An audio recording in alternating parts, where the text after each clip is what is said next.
시작은 미약하지만 끝은 비상하리라. 내일은 대기자로 장성할 소기자 석석 오창석과 함께하겠습니다. 오창석 소기자의 단상. 오창석 평론가 어서 오세요. 네, 안녕하세요. 오창석입니다. 네, 1부 마무리하면서 석패율 이야기를 했는데 네. 헤이든님이 올리셨어요. 글을 오창석 패율. 네, 그렇습니다. 그리고 오창석 평론가가 지난 20대 총선에 출마를 했었고요. 석패를 한 걸로 알고 있습니다. 맞습니다. 예. 석패했었죠. 그 집에서만 석패로 인정합니다. 상식을 가진 모든 사람들은 완패로 이렇게 판단을 하고 있습니다. 사실 저희 어머니도 바로 완패라고. 어머니도 완패라고 했습니까? 예. 참패, 대패. 네. 그렇습니다. 알겠습니다. 네, 그래요. 오창석 패율 언급을 하셔가지고 소개를 해드렸습니다. 자, 그래요. 오늘 어떤 소식부터 전해주시겠습니다. 네, 먼저 속보가 하나 들어왔는데요. 지금 검찰이 조 전 장관 가족에 대한 조국 전 장관 그 기소를 하고 있는데요. 지금 재판부에서 수사를 하고 있는 중인데 공소장 병합에 대해서 재판부가 불허하지 않았습니까? 그렇죠. 정영심 교수에 대해서. 뭐 범행 방식이라든지 일시 그리고 범행자 모두 다르기 때문에 병합할 수가 없다라는 이야기를 남겼습니다. 그렇기 때문에 검찰은 사문서 위조죄를 그냥 그대로 재기소하는 방안을 선택했다라고 합니다. 그러니까 이제 우선은 9월 6일에 기소를 했고, 그 추후에 추가 기소를 이제 하면서 9월 6일자 공소장을 변경해 달라라고 요구를 했는데 이 법원에서 완전히 다른 사건 아니냐 이런 식으로 동일성의 원칙이라고 동일성의 원칙이 완전히 무시가 됐는데 어떻게 변경해 주냐, 변경 못 해준다 이래가지고 재기소를 했어요. 네, 맞습니다. 하나부터 열끝까지 다 달랐다고 얘기했는데요. 그러면서 당시 재판부는 기소 이후의 압수수색은 증거로서 인정되지 않는다라고 얘기를 남겼습니다. 그렇죠. 9월 6일에 기소했으면 그걸로 바로 재판 가야 되는데 그 이후에도 수사가 계속됐고 그렇게 해서 자기들이 애초에 공소했던 내용을 뒤집어야 할 그런 상황이 놓이니까 공소장 변경을 요청했지만 받아들여지지 않은 거죠. 네, 맞습니다. 이번 경우도 마찬가지인데요. 당연히 재기소했기 때문에 그간 있었던 압수수색이라든지 이런 것이 과연 증거로서 인정을 받을 것인가에 대한 의문이 남습니다. 그렇기 때문에 검찰이 재기소한 것은 역시나 시간 벌기 작전이 아닌 것인가. 또 하나는 그동안 했었던 무리한 기소를 인정하지 않는 태도로서도 해석이 될 수가 있습니다. 그런 것도 있고 이제 법원 인사가 이루어지면은 판사가 바뀔 수도 있는 거 아니겠어요? 네, 맞습니다. 담당 판사가 바뀔 수 있습니다. 그러니까 이제 그 판사, 지금 판사 송인권 판사로는 재판 안 간다. 송인권 판사를 또 두 번 또 이렇게 한마디로 뭐랄까요, 모욕을 준다고 해야 될까요? 이런 표현이 너무 과한가요? 재판부로서의 존중을 표하지 않는다라고 표현해야 될 것 같습니다. 어차피 당신이 판결할 게 아니니 우리는 우리대로 진도 나간다. 이게 검찰의 심산이 아닌가 추론을 해봅니다.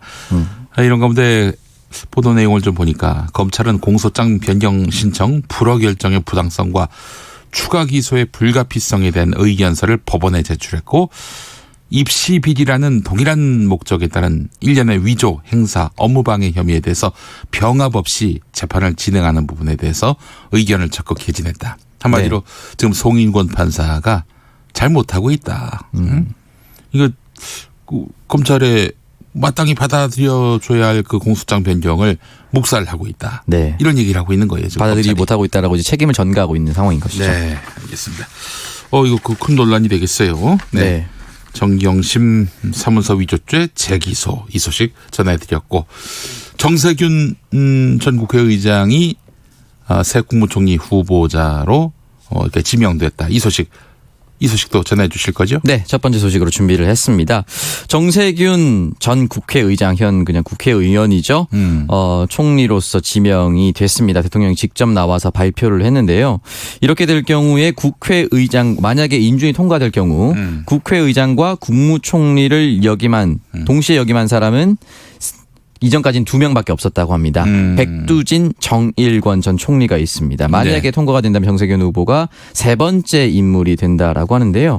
먼저 살펴보면은 백두진 전 총리 같은 경우는 제4대 제10대 국무총리를 역임했습니다. 그리고 나서 이후에 제8대 국회의장과 제10대 국회 1기 국회의장을 역임을 했습니다.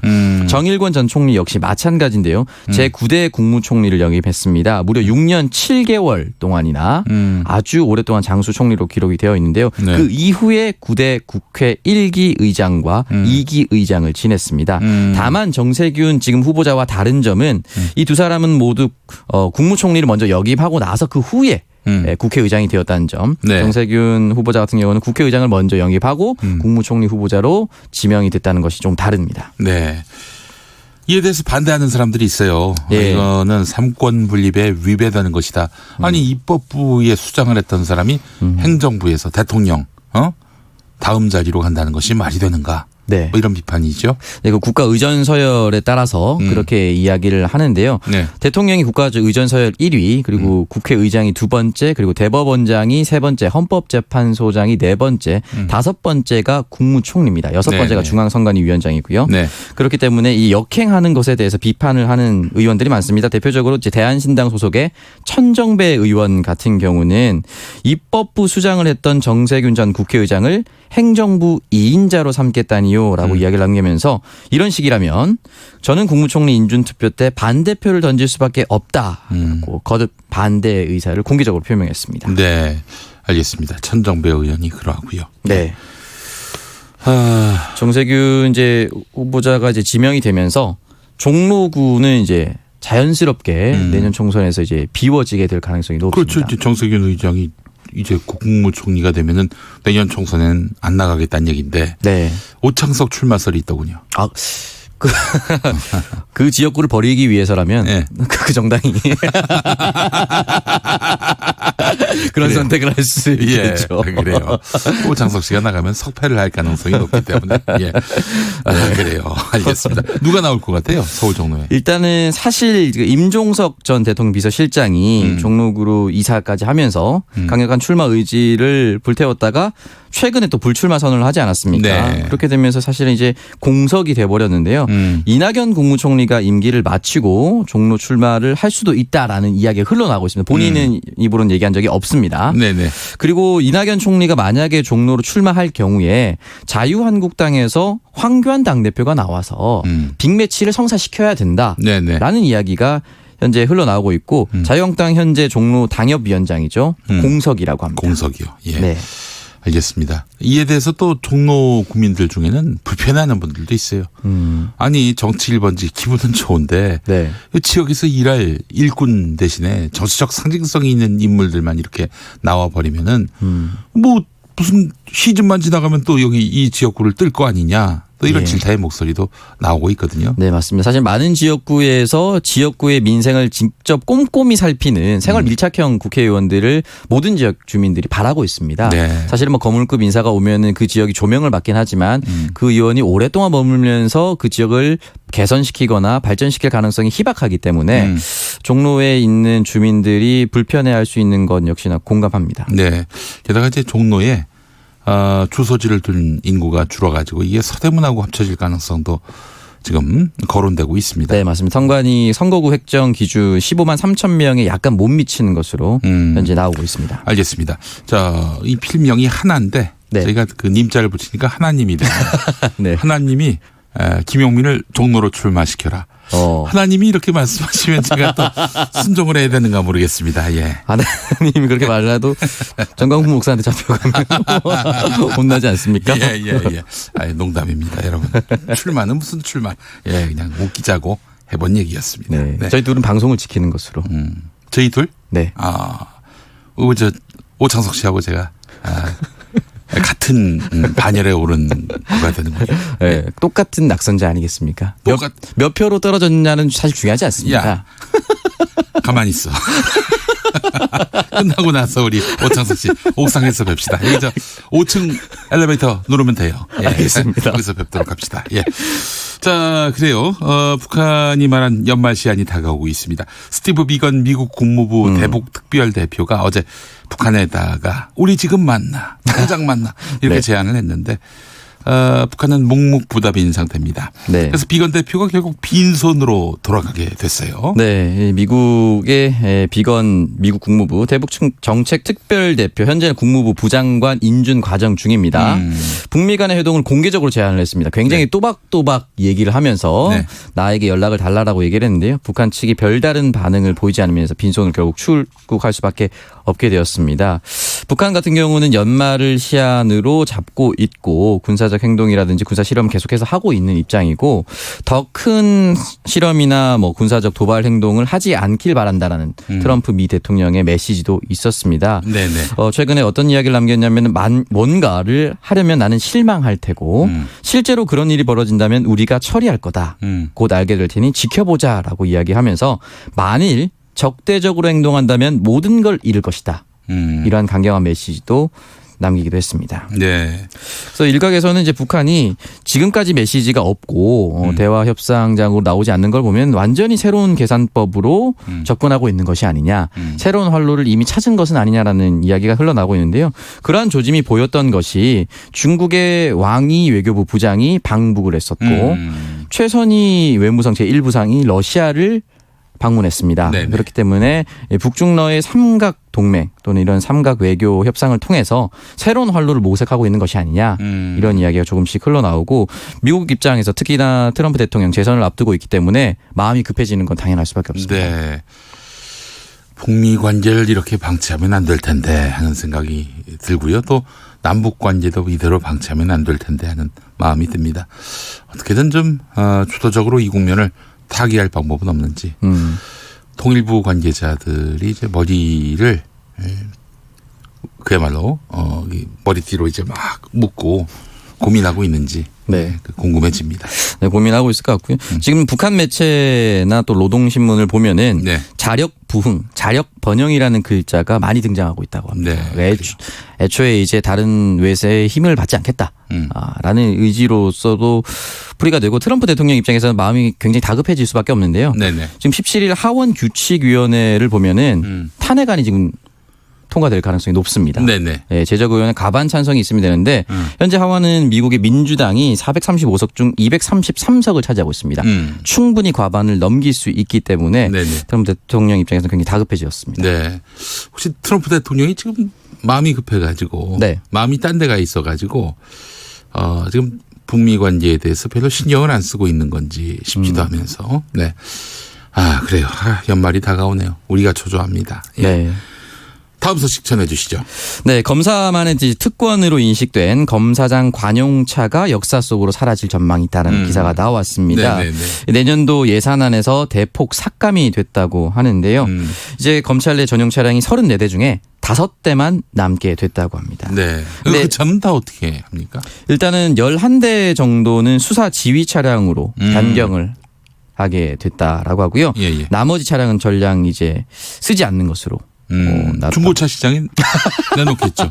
그렇잖아요. 아마 그렇게 되겠죠. 네네. 네, 애초에 그 움직일 수 있는 임차료 4억 5천만 원 전체 예산이 삭감이 됐기 때문에 예, 돈 자체가 없죠. 네.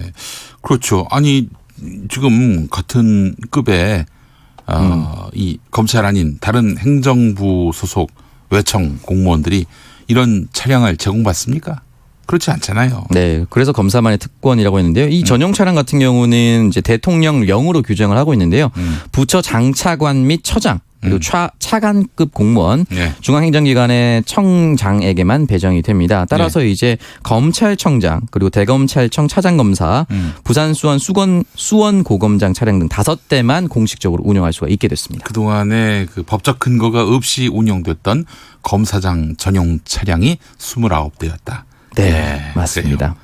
좋은 시절 보내셨네 그동안. 네, 맞습니다. 알겠습니다. 자, 다음 소식은 뭐죠?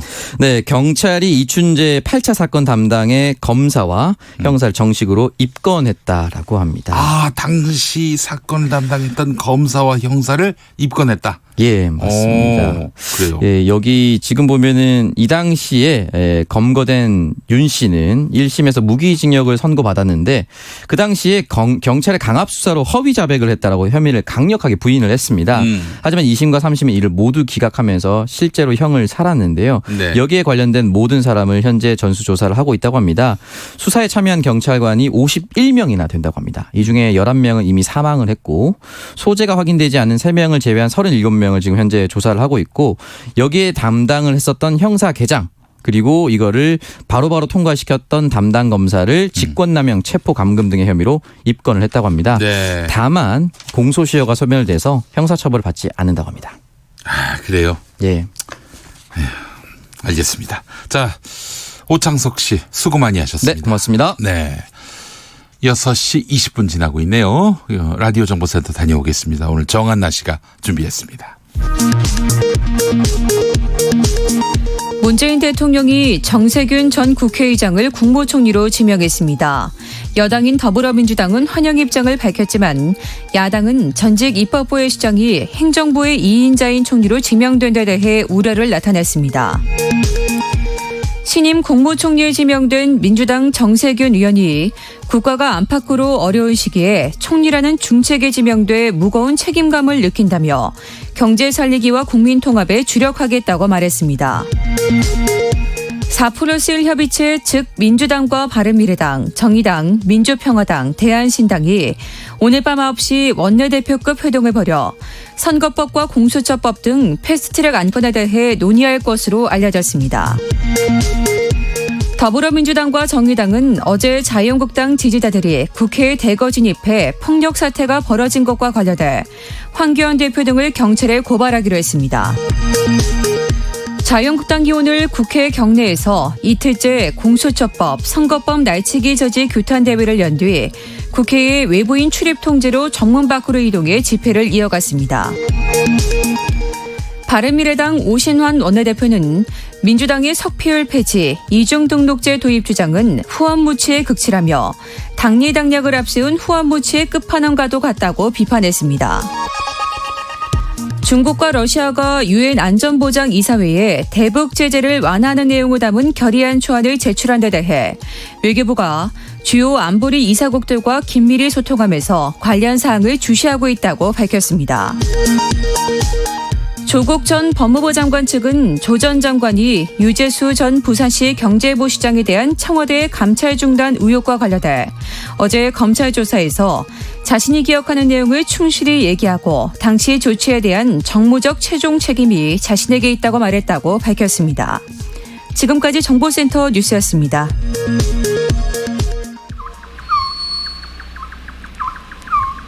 김용민 라이브 오디오 파노라마.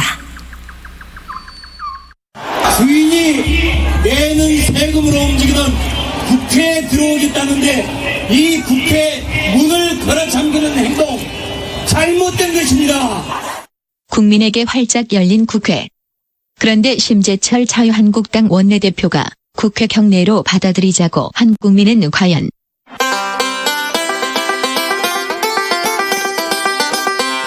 순식간이었습니다. 정문이 열리고 물밀듯 밀려드는 시위대. 갑작스런 시위대에 본관 모든 출입문 차단. 태극기와 성조기가 본관 앞 계단을 메웠습니다. 황교안 대표의 환영사. 여러분 오늘 여기 국민들을 대변하는 국회에 오실 때 자유롭게 오셨습니까? 막혔죠? 오래 고생하셨죠? 우리도 도대체 말도 안 되는 짓 한다고 우리 이래저래 싸우고 하느라고 시간이 좀 걸렸습니다. 미안합니다 여러분. 그렇지만 여러분 들어오신 거 이미 승리한 겁니다. 그런데 국회 청사 100m 이내 시위는 불법입니다. 자유한국당이 유인태 국회 사무총장의 강력 항의에 결국 정문이 개방됐습니다. 국회를 접수했다는 환호성. 시위대는 민주당 중진 의원 등에게 폭언을 쏟아내는가 하면 정의당 농성장에선 폭행 장면이 포착되기도 했습니다. 한 청년 당원은 따귀를 맞았고 누군가는 머리채를 붙잡혔습니다. 홍영표 더불어민주당 의원을 쫓아다니며 욕설을 퍼붓는 사람들.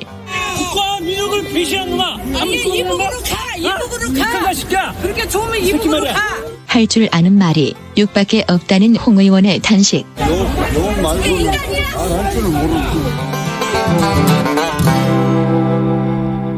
한편 고무된 자유한국당 인사들 박대출 의원, 김문수 전 경기도지사, 주옥순 엄마부대 대표.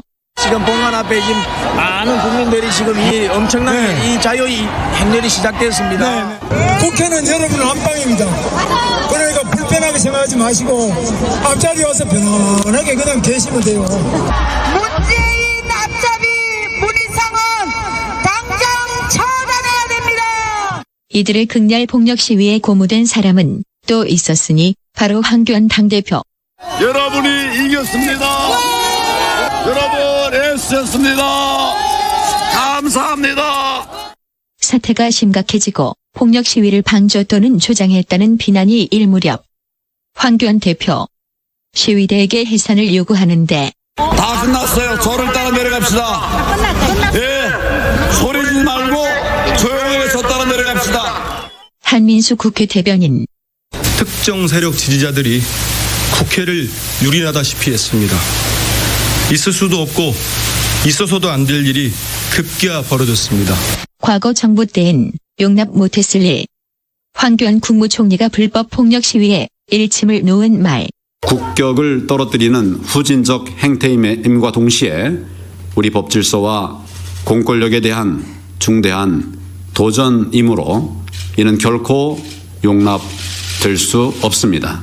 올 4월 자유한국당 최고위원회의에서 했던 말은 민노총은 사람을 폭행하고 오히려 경찰에게 큰 소리를 치고 있습니다.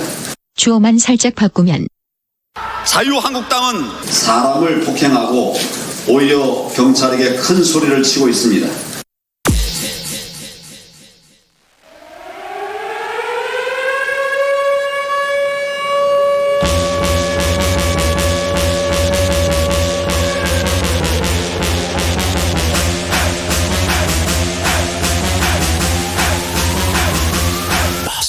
As you know we want that 알아서들 쓴대 절대 흉내 묻네 이 없는 연습벌레 난 때깔 다르지 I gotta keep it 100 저 여잔 화색이 돌아벌레 해양진 맞은 파비 존비나는 그 스타일 니들 감탄는 사이 허시고 풍년이 왔지 난 로우하게 야려 마초처럼 맞아라 해이 뭉대는 내 구역이야 구경이나 더해 쟤는 진짜 멋이 뭔지 몰라 저기 형편없는 몸짓 좀 봐 스테이지에서 내 어깨 놓는 게 다 Break it up, let it go 오늘부로 품행세로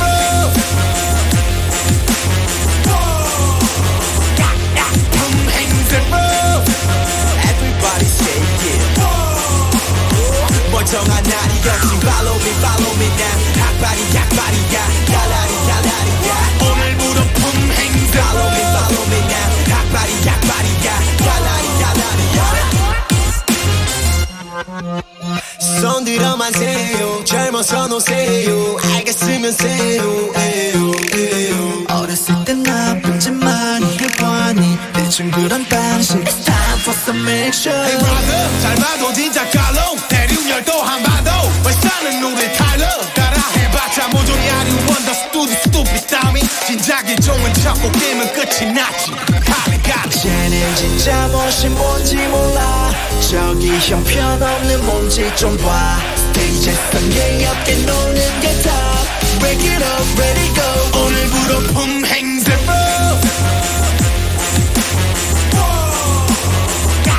품행세로 Everybody say it 멀쩡한 날이었지 Follow me now 학발이 약발이야 야라리 야라리야 오늘부로 품행세로 Follow me now 학발이 약발이야 야라리 야라리야 Come on in 환영해 사람 타령하는 사람만 Oh no no This moment 행복해 손을 위로 Don't be acting like a student Don't be acting like a fool Don't 지금은 굶듯 막 살아 숨쉬어 Everybody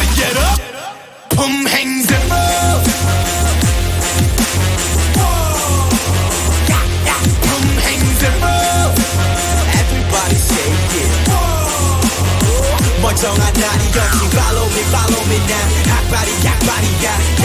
야라리야. 오늘부로 품행세. Follow me now. 약발이야. 야라리야.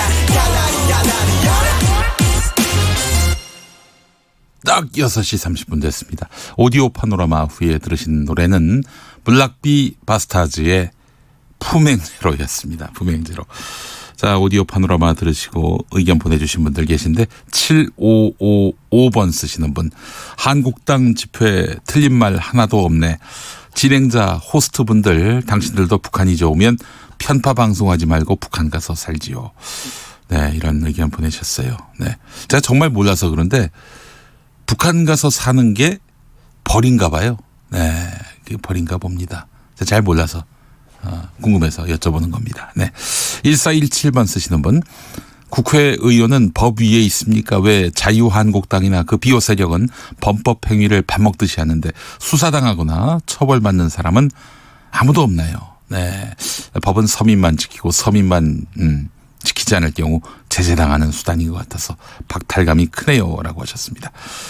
자, 그리고 설락리어님, 설락리어가 무슨 뜻인가요? 네, 저건 무슨 행태인가요? 2019년 맞습니까? 1960년대 같습니다. 불법이 승리라니요라고 하셨습니다. 네, 승리가 불법 문제 때문에 또 한번 그 시비에 휘말렸는데 그 얘기를 하시려나 봅니다. 네. 아이, 좀 쌍팔년도식의 그 이런 언어 개그, 네, 언어 유희 자제하도록 하겠습니다. 자, 퀴즈 정답 발표할 시간입니다. 정답은 갭투자였습니다. 갭투자. 쌍팔년도라는 표현 적절치 않네요. 88년도로. 88년도의 뜻도 아니라고 하더라고요, 이게. 여하튼데 오래전에 많이 써먹었던 그런 언어 유희 자제하겠습니다. 네. 바르지 못한 그런 표현을 쓴 것 같아서 송구스러운 말씀도 덧붙이고요. 자, 정답은 연동형 갭투자가 되겠습니다. 아니죠? 그건 아니죠. 갭투자가 정답인데 자판기 커피님이 정답으로 연동형 갭투자를 보내셨어요. 네. 헷갈렸습니다. 네. 자, 퀴즈 정답 보내주신 분들 중에 한 분께 아침을 바꾸는 활력 코어업에서 건강기능식품 드립니다. 또 추첨을 통해서 모바일 커피 쿠폰도 보내드리겠습니다. 445번 쓰시는 분, 캡 투자라고 하셨어요. 네. 자, 그리고 8596번 쓰시는 분, 정답 땅 따먹기. 네. 이경주님, 정답 갭투자. 갭투자를 막는 게 부동산 문제 해결하는 건데 그게 과연 가능할까요? 라고 반문하셨습니다. 자, 7150번 쓰시는 분, 정답 갭투자. 나도 내 집이 있었으면 좋겠다 라고 하셨습니다. 네. 홍선영님, 갭투자가 아닙니다. 갭투기입니다. 그래요. 예리하십니다.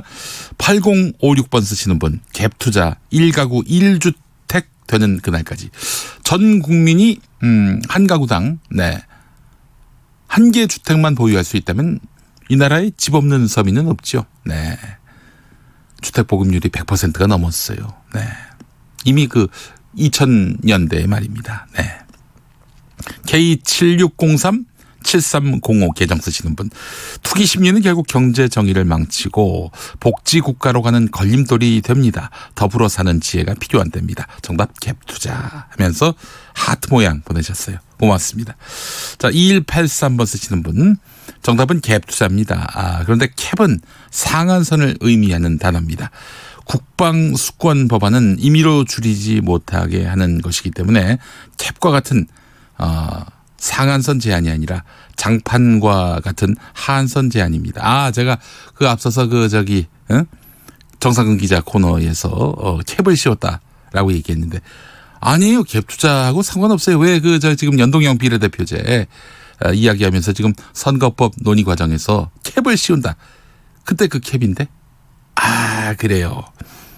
제가 캡 투자를 염두에 두고 캡을 씌웠다 이렇게 얘기한 게 아니라, 네, 그래요. 2183번 쓰시는 분, 제 언어 유희가 너무 좀 난해했던 것 같습니다. 제 잘못입니다. 네. 7710번 쓰시는 분, 갭 투자 매일 콩으로 듣는데 얼마 전 큰딸이 유튜브로 찾아봐도 되냐라고 물어봐서 그러라고 했는데 김용민 아저씨가 이렇게 뚱뚱한 분이었냐고, 목소리랑 전혀 다르다고 하더라고요. 네. 이거 어떻게 제가 받아들여야 합니까? 네. 자, 그날 유튜브 한번 보고 그 후로는 본다는 말을 안 합니다. 콩으로만 들어요. 네, 알겠습니다. 9911번 쓰시는 분 정답은 갭 대출. 갭 대출. 네. 네. 김용민님 힘 좀 내세요. 기운이 없어 보여요. 저는 뉴스 공장 안 듣습니다. 저녁에 똑똑해지는 KBS 1라디오 김엄마 라이브만 듣습니다. 아이고 그러면 이게 저 아까 제가 오답이라고 그랬는데 정답으로 처리를 하겠습니다. 갭 대출도. 자, 갭 투자 마치신 분들 모든 분들께도 축하드립니다. 감사합니다. 자, 선물 받으실 분은요 김용민 라이브 홈페이지에 오셔서 확인하시기 바라겠습니다. 교통정보센터 가보겠습니다. 이승민 씨가 준비하고 있어요. 네, 이 시각 교통 상황입니다. 영동고속도로 인천 방향으로 문막나들목 조금 못 간 지점과 양지 부근 갓길에 고장난 차량이 있습니다. 사고 나지 않도록 잘 살펴 지나셔야겠습니다. 퇴근 정체는 동수원에서 광교터널 구간과 월곶 분기점에서 서창 분기점까지고요. 서양고속도로 서울 방향 퇴근 정체 길지 않습니다. 화성휴게소 부근과 매송에서 용담터널 사이 일찍 분기점에서 금천 쪽으로 밀리고 있고요. 경부고속도로 서울 방향은 기흥 동탄에서 수원까지 6km 간 정체입니다. 서울요금소에서 판교까지나 달래내국에부터 한남까지도 속도가 안 나고 있고요. 부산 방향으로 한남에서 서초까지, 신갈에서 수원까지 정체가 되고 있고 남부권 동대구 분기점 부근 정체고요. 구서에서도 1km 구간 정체 시작됐습니다. KBS 교통정보센터였습니다.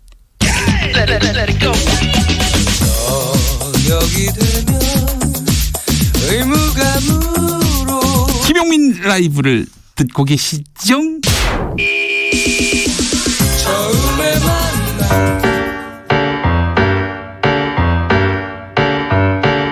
국회 안팎에서 쏟아지는 말말말 그 말 속에 숨어있는 정치적 의도를 지금부터 낱낱이 파헤쳐 보도록 하겠습니다. 정치 알고 보면 더 재밌다. 정치의 속내. 정치 캐스터 우리말로 하자면 정치 해결사. 해결사가 아니라 해설사. 네. 해결사가 있으면 정말 좋겠어요. 정치연구소 싱크와이 김성회 소장님 어서 오십시오. 네, 안녕하세요. 옛날에 해결사가 있었어요. 용팔이들이라고. 정당에도 많았죠. 그렇죠. 용팔이들. 뭐 하여튼 무슨 행사장에 나타나가지고 아주 그냥 쑥대밭으로 만들어버리는 그런 용팔이들. 실제로 저 대학교 2학년 때 선거운동하다가 그 조직폭력배에게 납치를 당한 적도 있었어요. 진짜요? 네. 김성회 제가 실제로. 소장께서? 예. 오. 그거 잡혀가가지고 어떻게 해? 잡혀갈 뻔했는데 제가 지하철역으로 그 폭력배를 끌고 들어가서 시민들로부터 구출을 받았죠. 근데 저를 제외한 다른 지하철역에 서 있던 3명은 실제로 봉고차에 태워져서 경기도로 가던 중에 예. 제가 다른 폭력배 한 사람 잡고 있었기 때문에 네. 결국 잘 풀려났습니다. 그래요. 이 사람한테 그 수사기관에서 물어봤군요. 선거운동을 한다는 이유로 이제 뭐 그러니까 납치해서 뭐 어떻게 하는 건 아니지만 경기도쯤에 가서 한번 버리고 나면 겁을 먹을 거니까. 글쎄 말이에요. 예, 그런 해결사들이 있었죠. 네, 알겠습니다. 어제도 국회에서 많은 해결사들이 모처럼 부활하신 것 같더라고요. 예. 어제 국회에 계셨나요? 예. 어제 상황을 좀 한번 김성회 보좌관이 아니라 김성회 소장의 눈으로 한번 설명을 해 주시겠어요? 일단 생각이 다르다고 사람들을 때리는 사람들이 21세기에도 있다는 것이 정말 놀라운 일이라고 생각을 했고요. 폭행을 했군요. 눈앞에서 폭행이 그 눈에 들어오던가요?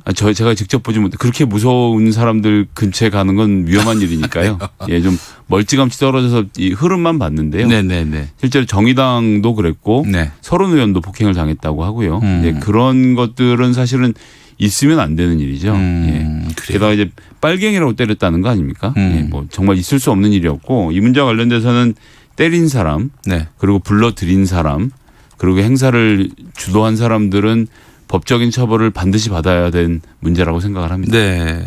그 평화나무 보도에 따르면은 이 국회 난입 여기에 전광훈 목사 지지자들이 대거 동원됐다. 찬송가들 부르고 난리가 났던데요. 네, 찬송가를 불렀습니다. 아멘이 안 나오더라고요. 마귀들과 싸울지라 뭐 이런 거겠네요. 하여튼 뭐 이런저런 노래들 막 나와서요. 네. 예. 황교안 대표가 이제 본회의장에 들어갈 수 없는 원외 신분이지 않습니까? 그렇습니다. 예. 그렇다 보니까 자꾸 장외투쟁을 좀 해가는 경향이 있는데 본인으로서는 사실 이런 그 장외 집회 경험이 생경하면서도 네. 감격을 주는 것 같아요. 그래서 왜 어떤 점에서 감격을 줍니까? 그 사실 검사로서 회사를 다니던 사람이 이렇게 많은 군중들과 호흡할 기회는 없었지 않겠습니까? 그러니까 어제 그렇게 사람들을 때리고 난동을 부리는 가운데서도 우리가 승리했다는 구호를 외치는 정도면 정치적 감각이 없어도 너무 없는 상태로 보여지는 거죠. 그래요. 그래서 자유한국당 안에서도 이건 너무 심한 거 아니냐. 우리가 이래서 어떻게 중도를 설득할 수 있겠느냐라는 그런 목소리가 나왔다고 합니다. 사실 그래서 한쪽에서는 계속 집회를 하도록 해주는 게 낫지 않겠냐라는 이제 우스갯소리가 있을 정도로. 그래서 안 되겠지만 여하튼 이런 폭력 사태를 보고 승리를 따지는 분위기라는 것은 저로서는 정말 기함할 얘기였습니다. 아유, 무섭네요. 승리라니. 그러면 그 욕설을 퍼붓고 폭행을 하고 이게 그 어떤 경쟁이라는 거 아닙니까? 검사도 법을 다루는 직업인데요. 정말 뭐 아쉬움이 많습니다. 합리적인 경쟁 방법으로 폭력과 욕설 이게 가능합니까? 불가능한 얘기죠. 불가능한 얘기죠. 네, 알겠습니다. 자, 요즘 그 선거법 관련해서 연동형, 석패율, 캡 이런 용어들 뭐 그냥 무분별하게 나오고 있습니다. 언론이 뭐 친절하게 설명해 주는 것도 아니면서 뭐 갑자기 뭐 연동률 얘기 나오고 석패율 나오고 캡 나오고 뭐가 뭔지 하나도 모르겠다. 뉴스를 들어도 이해할 수가 없다. 이런 분들이 적지 않습니다. 네. 저도 읽으면서 참 어렵고 힘든 이야기들입니다, 사실. 네. 그래서 오늘 김성회 소장이 특별한 강의를 여러분들께 선사합니다. 선거법 용어 사전. 이 선거법 용어 사전이라기보단 선거법 협상 용어 사전. 이렇게 이름 붙이는 게 좋을 것 같아요. 어쨌든 뉴스 보는 걸 즐겨 하시는 모든 청취자분들께서 지금 나오고 있는 이야기들의 얼개를 좀 파악하시면 뉴스를 보고 듣는데 조금 도움이 되시지 않을까 해서 일단 첫 번째는 연동형 비례대표제 얘기부터 그래요. 이게 가장 많이 쓰이는 표현인데 또 준연동형 비례대표제도 나오고 있습니다. 연동형 비례대표제는 쉽게 얘기하면 정당 지지율로 그러니까 정당의 투표를 하죠. 저희가 1인 2표지 않습니까? 그렇죠. 지역에서 하고 정당에서 하는데 비례대표. 그렇죠. 그러면 정당의 지지율이 다 나오잖아요. 정의당이 10% 받으면 국회의원 30명. 왜냐하면 300석이니까. 그렇죠. 10%면 30석 아닙니까? 그게 연동형 비례대표제입니다. 그러면 무조건 떼준다. 이유화를 막론하고. 지역구에서 당선 안 되면. 그러면 비례가 30명 되는 거고. 그래요. 지역구에서 30명이 되면 비례가 빵명인 거고. 지금 우리나라 현실을 놓고 보면 완전하게 비례대표제를 했을 때는 과대표되는 민주당하고 자유한국당 같은 경우는 의석수를 초과하게 되죠. 그렇죠. 예를 들어서 한 30%대 득표율인데 그런데 의석은 뭐 150석 이상 가져간 경우도 있었고요. 역대 한 지역에서 몰아서 가기 때문에 그런 게 가능한 거죠. 그렇다면은 만약에 한 30%대의 득표율이라면은 그건 100석 안팎으로 이제 가져가야 마땅한 거 아니겠어요? 그렇습니다. 네. 알겠습니다. 그런데 이제 그 50석을 없앨 수는 없으니까 국회의원 숫자가 300명에 고정되는 것이 아니라 그런 경우는 경우에 따라서 늘어나게도 되는 거죠. 연동형 비례대표제를 완벽하게 도입하면 그런 문제가 좀 생기고요. 그런데 우리는 지금 연동형 비례대표제가 아니라 준연동형 비례대표제 아닙니까? 지금 이제 추진하려는 그렇습니다. 선거법 개정안이. 그래서 그 정당별로 주어지는 비례대표의 그 표를 정당 득표를 절반만 적용하는 형태인 겁니다. 그러면 정의당이 10% 득표율을 보였다. 그러면 30석 가져가야 되는데 절반만 가져간다면 일단 15석을 가져가고 15석을 그러고 다 다른 정당이 나눠가지고 비례가 남으면 그 남는 자를 다시 배분하는 형태로 채워나가는 거죠. 뭐 수식은 복잡하니까 그것까지 아실 필요는 없는데 이 정도면 뭐 충분히 설명이 됐을 것 같아요. 그 정도 하시면 이게 지금 현재 제도로 놓고 보면 250에 50이라는 제도를 놓고 보면 자유한국당은 2-3석, 민주당은 6-7석, 정의당은 비례대표에서 대략 10몇 석의 획득이 가능한 것을 보고 있죠. 그렇죠. 지금 뭐 지역구에서 정의당 후보가 당선되는 것은 뭐 지금 현재는 2석 아닙니까? 예측마다 다릅니다. 2석 정도를 보고 있죠. 네. 1석 내지 2석 될 것 같다. 그럼 나머지는 다 비례대표에서. 모자라는 표는 다 비례대표를 채워 넣겠다는 거죠. 알겠습니다. 그러니까 이제 거꾸로 비례대표 내의 경쟁이 아주 격렬해지게 되겠죠. 알겠습니다. 더불어민주당이 그런데 이런 제안을 했습니다. 선거법에 모자를 씌우자. 이 모자가 이제 캡으로 불리고 있는 건데 정의당 심상정 대표는 민주당이 합의를 강요하고 있다면서 반발하고 있는데 선거법에 모자를 씌우자. 캡. 이 캡은 또 뭐 무슨 말인지 설명해 주시겠습니까? 그러니까 지금 같은 경우에 민주당하고 자유한국당이 특히 해당 사항이 있는데요. 네. 지역에서 여하튼 튼튼하게 활동을 해왔지만 그것만큼 전체 정당 이 지지율이 안 나온 상태 아닙니까? 그래서 민주당 같은 경우는 7석의 비례대표를 받게 된다면 네. 민주당이 지금까지 전통적으로 비례대표를 통해서 전문직 그리고 여성, 청년, 뭐 장애인 등의 비례대표석을 이게 배분해 왔어요. 네네. 그런데 이제 그렇게 넣을 수 있는 자리가 굉장히 좁아지는 거죠. 그래서 처음부터 지역구 선거에 뛰어들기 힘든 청년들을 영입하고 이럴 때 비례대표를 많이 사용해 왔는데 네네네. 거기에 대해서 아무런 대책이 없어지게 되는 거죠. 그러니까 이번 선거는 완충작용이 필요하니까 네네네. 일단 캡을 씌워서 50명 비례대표 뽑는 것 중에 25명 혹은 30명만 연동형 비례대표를 적용하고 네. 나머지 20명. 20명은 그런 것과 상관없이 정당 그 지지율을 하자. 그러니까 쉽게 얘기하면 민주당이 40%의 정당 지지율을 받으면 20명 중에 40%. 네. 8명을 더 가져갈 수 있게 되는 거죠. 그래요. 그래서 이제 민주당에게 좀 더 도움이 되기 때문에 정의당이 가난한 집 중소상공인들 걸 빼앗아서 대기업이 말하자면은 그 이득을 편취해 간다. 한마디로 이 중소상공인들 눈물 짓게 만든다. 이런 식으로 비유를 해서 민주당을 비난하더라고요. 예, 그리고 제가 지금 설명드린 것은 정의당이 설명하는 캡 제도인 거고요. 네네네. 여기서 이제 같이 봐야 될 것이 이제 비례정당, 위성정당, 자매정당이 있습니다. 네네.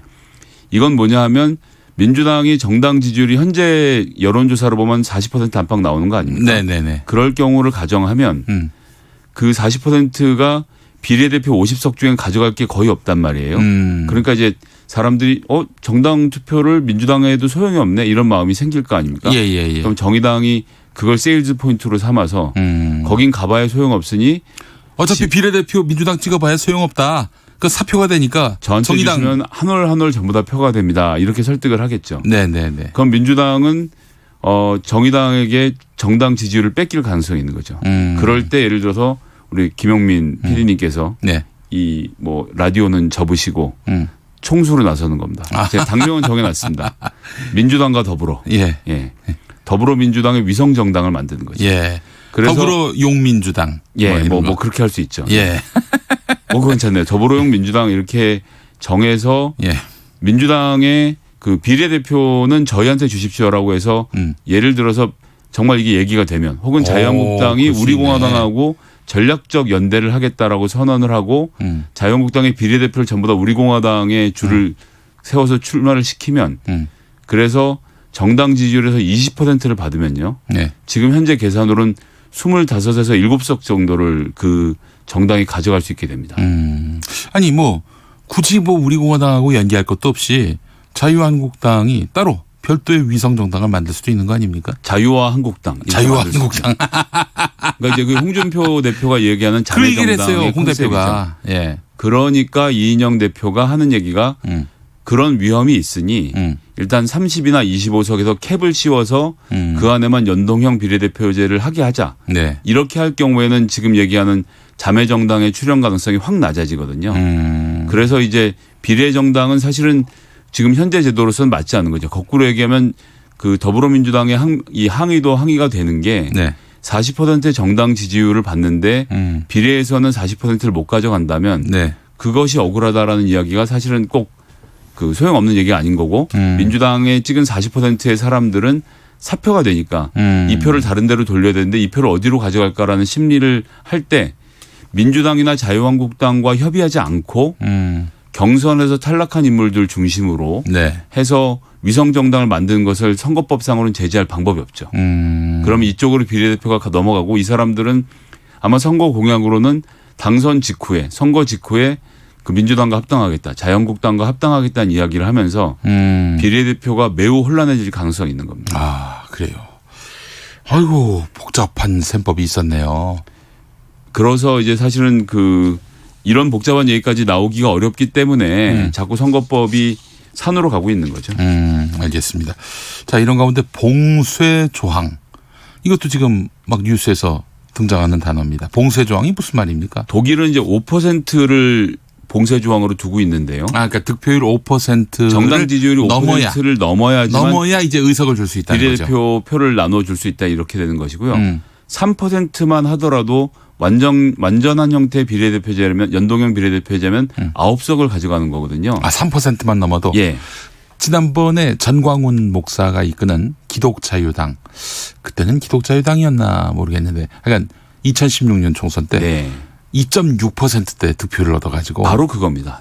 그래서 뭐 그때 2.6% 정도까지 이제 나왔을 때 거기 지지자들이 모여가지고 주여 삼창하고 막 부흥회를 열었어요. 그때는 3%를 넘게 해달라 이렇게 기도하면서. 그때 3%는 한 석이었는데 지금 3%는 최소한 5석은 확보를 하는 겁니다. 그런데 300명 국회의원 중에 우리 청취자분들도 그러시지만 이름을 아는 분들은 300명이 아니거든요. 5명의 국회의원만 가지고도 스피커를 빵빵하게 준비하면 그럼요. 예, 영향력을 상당히 발휘할 수 있죠. 그렇게 되면 이렇게 소수 정당을 어느 쪽에서 이제 정의당이나 이런 경우에는 허락하자고 하지만 이렇게 할 경우에는 극소수의 취향에 맞는 정당, 외국인 노동자를 반대하는 정당, 그다음에 동성애를 반대하는 정당 이런 식의 그 혐오에 기반을 한 정당이 3%는 받을 수 있거든요. 이렇게 해서 국회가 어지러워지는 것은 막아야 되지 않느냐라고 주장하는 쪽에서는 봉쇄 조항이 필요하다고 얘기하는 겁니다. 그래서 5%로 올려야 한다 이런 얘기군요. 그렇습니다. 예, 어떻게 지금 5% 봉쇄 조항과 관련해서는 당별로 입장이 어떤가요? 민주당은 봉쇄 조항을 둬야 된다라고 입장이고요. 그다음에 정의당은 그렇게 해서는 안 된다. 이렇게 하는 것이 가장 크게 좀 대립하고 있는 입장이고 사실 이건 뭐 어떤 식으로든 협의가 이루어질 수 있는 큰 뭐 쟁점은 아니라고 봅니다. 알겠습니다. 자, 석패율제가 지금 또 거론되고 있습니다. 석패율제. 네. 일단 중진을 부활시키는 그런 법이다 해가지고 제도다 룰이다 해가지고 굉장히 논란이 많은데요. 석패율제 이것도 좀 해설을 해주시죠. 지역구에서 가장 아깝게 진 그 정당에서 가장 아깝게 진 순서대로 구제를 하는 겁니다. 5명을 구제를 하기로 하면 1, 2, 3, 4, 5가 아깝게 진 순서대로 가는데 보통 중진쯤 되면 그 아깝게 질 확률이 높으니까 중진들이 구제되지 않겠냐라고 하는 거고요. 일본은 그렇게 해서 구제가 되는 사례가 많기 때문에 중진 구제용이라는 이름이 붙어 있죠. 그러면 박지원 의원도 그렇고 심상정 의원도 그렇고 중진 구제 자기는 신청 안 하겠다고 하는데 여기서 이제 어폐가 있는 것은 그 석패율제는 신청해서 되는 게 아니고요. 그냥 석패한 대로 가는 거기 때문에 신청 여부는 상관이 없습니다. 그래요? 신청을 안 해도 되는 거죠. 신청 안 해도 자동적으로 비례대표 입후보가 되는 겁니까? 그렇습니다. 다만 정당에서 그 비례대표 몇 번을 석패율로 된 사람을 구제할 것인지는 정당에서 정하는 문제니까 그건 차치하고라도 나는 석패율제는 들어가지 않겠어라는 선언을 하는 것은 법적으로는 아무 의미가 없기 때문에 선언만으로 그치는 문제가 있는 거죠. 박지원 의원이 난 안 들어간다 이래도 그건 선언일 뿐입니다. 들어가게 돼 있다. 법적으로 들어가는 걸 어떻게 막겠습니까? 그러면 법으로 현역 국회의원은 석패율의 대상이 될 수 없다를 집어넣어야 하는데 그러니까 심상정 의원도 그래서 말을 보면 중진 의원은 구제 안 해도 된다라고 말을 하는데 그 얘기는 다른 말로 하면 현재 그 정의당의 초선 의원들은 석패율제의 대상에 포함이 됐으면 좋겠다라는 것이 뉘앙스로 포함되어 있는 거죠. 그래요. 중진이면 기준이 뭡니까? 보통 3선 이상을 중진이라고 하죠. 알겠습니다. 자, 오늘 밤 9시에 4 더하기 1 원내대표들이 한 자리에 모일 예정입니다. 지금 뭐 난항을 겪고 있는데 최종 단판이 될 것 같다 이런 전망도 있고요. 문희상 국회의장은 여기서 합의안이 나오면 바로 그냥 상정해버리겠다 이렇게 얘기했습니다. 오늘 단일안이 나올 수 있다고 보세요? 전 자유한국당의 의사당 난입 등 지금 국회가 너무 과열되어 있다고 생각을 하고요. 뭐 합의를 하면 좋겠는데 현실적으로 놓고 보면 올 연말은 좀 교착 상태가 지속되지 않을까라는 전망을 조심스럽게 해보겠습니다. 그러면은 연초까지도 이 협상이 이어질 수도 있다? 네, 그렇습니다. 지금 뭐 예비 후보 등록 때문에 17일까지 꼭 해야 된다고 말은 하지만 이미 시점은 넘어가고 있지 않습니까? 게임의 룰을 정하는 것이 어떤 뭐 예비 후보 등록 이전에 된 사례가 많지가 않아요. 그렇습니다. 지난번 그 2016년 총선도 그랬을걸요? 사실 그렇기 때문에 당장 될 가능성 높지 않다고 봅니다. 네, 알겠습니다. 아이고, 그래요. 지금 민주당은 어떤 스탠스인지 혹시 파악해 보셨습니까? 지금 키를 쥐고 있는 당이 민주당이다시피 한데. 그러니까 어쨌든 양쪽이랑 협상을 계속 해가야 한다는 입장이죠. 양쪽이라면 자유한국당하고 그러니까 원내대표가 있는 그 3당 간의 합의도 해야 하고 4+1 협의도 해야 하고 그 중간에서 어떻게든 결론을 내려고 할 것이고요. 네. 자유한국당도 의석이 100석이 넘는 거대 야당이기 때문에 네네. 그들의 의견을 존중해야 하는데 황교안 대표가 협상 자체를 거부하고 있는 이런 모양새는 사실 되게 안타깝죠. 네, 알겠습니다. 레이디 M 킴님, 그 복잡한 셈법에 국민은 없네요. 네, 막 논의가 진행되고 있는데 국민은 이 법의 내용을 너무 난해해가지고 이해를 못하고 있는 상황이고요. 심스님, 선관위도 이해를 못하는 선거법. 투표하려면 공부하고 해야겠네요. 사교육을 받아야 할 상황이에요.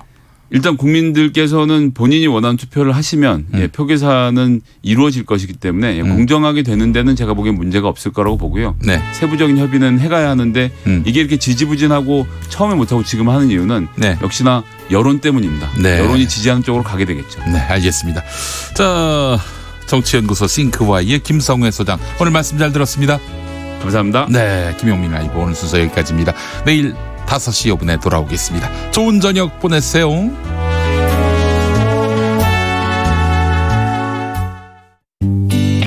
우리 주변에는 아직 도움의 손길을 필요로 하는 어려운 이웃들이 많이 있습니다.